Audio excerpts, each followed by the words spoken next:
Good afternoon. We're going to continue our reading in Proverbs chapters 15 and 16. So let's get started. Chapter 15. A soft answer turns away wrath, but a harsh word stirs up anger. The tongue of the wise uses knowledge rightly, but the mouth of fools pours forth foolishness. The eyes of the Lord are in every place, keeping watch on the evil and the good. A wholesome tongue is a tree of life, but perverseness in it breaks the spirit. A fool despises his father's instruction, but he who receives correction is prudent. In the house of the righteous there is much treasure, but in the revenue of the wicked is trouble. The lips of the wise disperse knowledge, but the heart of the fool does not do so. The sacrifice of the wicked is an abomination to the Lord, but the prayer of the upright is his delight. The way of the wicked is an abomination to the Lord, but he loves him who follows righteousness. Harsh discipline is for him who forsakes the way, and he who hates correction will die. Hell and destruction are before the Lord. How much more the hearts of the sons of men? A scoffer does not love one who corrects him, nor will he go to the wise. A merry heart makes a cheerful countenance, but by sorrow of the heart the spirit is broken. The heart of him who has understanding seeks knowledge, but the mouth of fools feeds on foolishness. All the days of the afflicted are evil, but he who is of a merry heart has a continual feast. Better is a little with fear of the Lord than great treasure with trouble. Better is a dinner of herbs where love is than a fatted calf with hatred. A wrathful man stirs up strife, but he who is slow to anger allays contention. The way of the lazy man is like a hedge of thorns, but the way of the upright is a highway. A wise son makes a father glad, but a foolish man despises his mother. Folly is joy to him who is destitute of discernment, but a man of understanding walks uprightly. Without counsel, plans go awry, but in the multitude of counselors they are established. A man has joy by the answer of his mouth, and a word spoken in due season. How good it is! The way of life winds upward for the wise, that he may turn away from hell below. The Lord will destroy the house of the proud, and he will establish the boundary of the widow. The thoughts of the wicked are an abomination to the The thoughts of the wicked are an abomination to the Lord, but the words of the pure are pleasant. He who is greedy for gain troubles his own house, but he who hates bribes will live. The heart of the righteous studies how to answer, but the mouth of the wicked pours forth evil. The Lord is far from the wicked, but he hears the prayer of the righteous.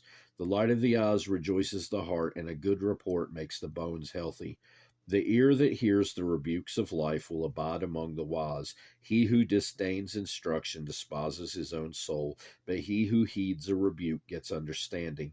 The fear of the Lord is the instruction of wisdom, and before honor is humility. Chapter 16. The preparation of the heart belongs to man, but the answer of the tongue is from the Lord. All the ways of a man are pure in his own eyes, but the Lord weighs the spirits.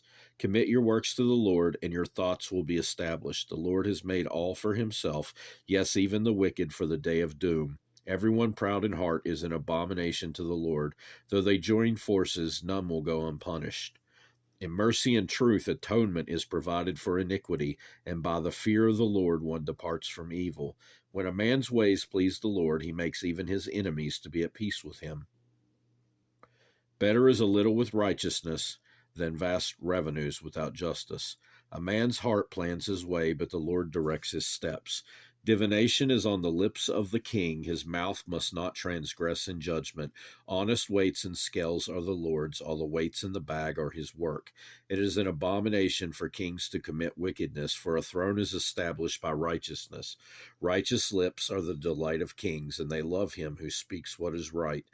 As messengers of death is the king's wrath, but a wise man will appease it. In the light of the king's face is life, and his favor is like a cloud of the latter rain. How much better to get wisdom than gold, and to get understanding is to be chosen rather than silver. The highway of the upright is to depart from evil. He who keeps his way preserves his soul. Pride goes before destruction, and a haughty spirit before a fall.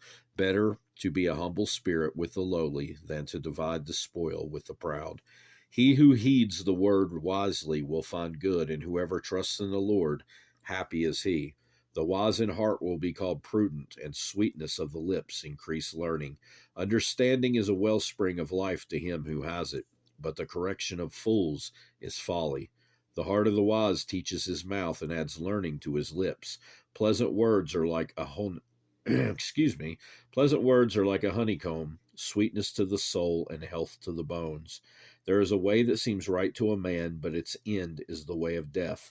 The person who labors for himself, for his hungry mouth drives him on. An ungodly man digs up evil, and it is on his lips like a burning fire.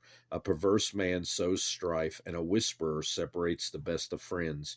A violent man entices his neighbor and leads him in a way that is not good. He winks his eye to devise perverse things. He pursues his lips and brings about evil. The silver-haired head is a crown of glory, if it is found in the way of righteousness. He who is slow to anger is better than the mighty, and he who rules his spirit than he who takes a city. The lot is cast into the lap, but its every decision is from the Lord. That'll do it for today. We'll carry on in Proverbs next time, and I hope you have a good rest of your day. Goodbye.